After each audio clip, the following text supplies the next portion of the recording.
अस्सलाम वालेकुम, क्या हाल? उम्मीद करना ठीक ठाक है। मैं नाम वसीम, यूट्यूब चैनल वसीम करना व्लॉग। वीडियो शुरू करूँगा, पहले सारे चैनल जरूर सब्सक्राइब करो, लाइक भी करो ताकि सारे आने वीडियो तक पहुँचना। कल से गए थे हुसैना गई मोटरसाइकिल स्पेयर पार्ट था सामने रक्षा से फुल कर गए हैं। रात तकरीबन 3 बजे घर पहुँचे थे, गए दीगर को आते हैं।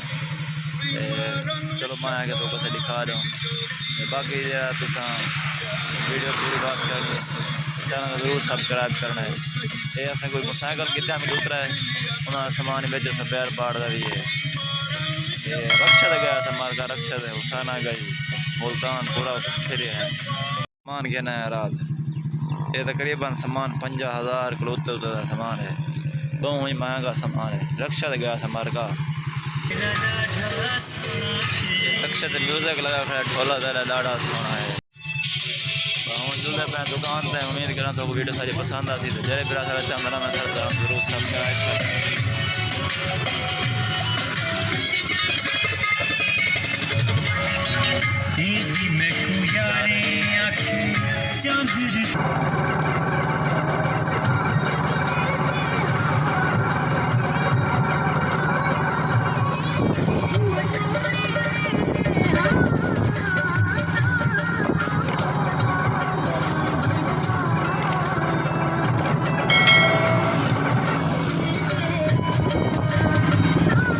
म्यूजिक सुनो म्यूजिक।